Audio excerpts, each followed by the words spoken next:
চোখ রাখবো পরের খবরে। অপহৃত রেলযাত্রীদের উদ্ধার অভিযানে নিরাপত্তা বাহিনী। সশস্ত্র বালুচ বিদ্রোহীদের অপহরণ করা ট্রেন থেকে উদ্ধার 150-রও বেশি বন্দী।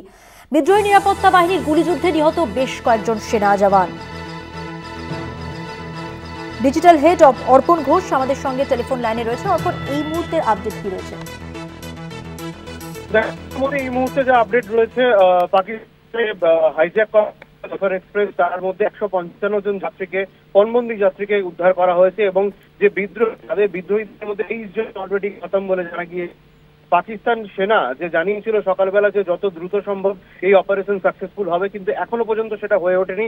তার একটাই কারণ, বিভিন্ন ভাগে ভাগ হয়ে গিয়েছে, ছোট ছোট পকেট দল তৈরি করেছে বিদ্রোহীরা, যে কারণে হামলা চালাচ্ছে তারা আলাদাভাবে। এবং দ্বিতীয়ত হচ্ছে যে রেল লাইন, সেই রেল লাইন কিন্তু বিস্ফোরণে উড়িয়ে দেওয়া হয়েছে।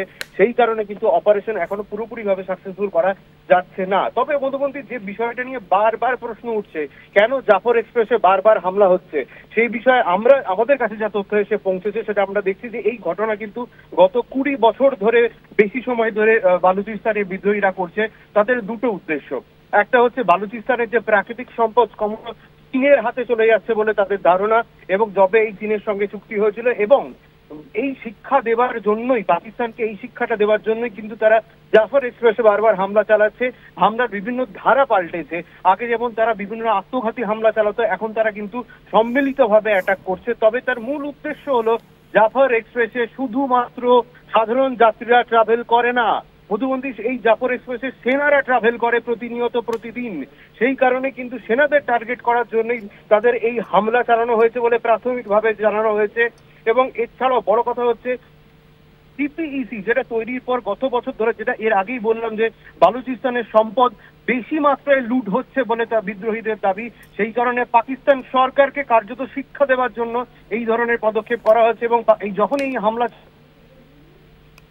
এরকম পদক্ষেপ করা হচ্ছে, যেটা কিন্তু অ্যাকসেপ্টেবল নয় বলে বিদ্রোহীদের তরফ থেকে জানানো হয়েছে।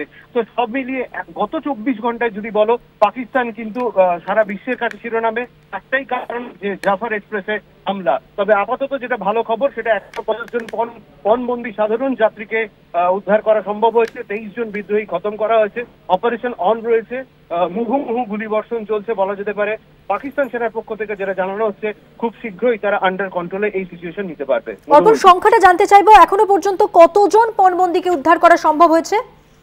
দেখো, গত সকাল 8টা পর্যন্ত 104 জন ছিল, এবং তারপর ধাপে ধাপে যে সংখ্যাটা জানানো হয়েছে, লাস্ট আপডেট যেটা, 155 জন পণবন্দীকে উদ্ধার করেছে পাক সেনা। ধন্যবাদ। কথা বললাম আমাদের ডিজিটাল হেড অর্পণ ঘোষের সঙ্গে।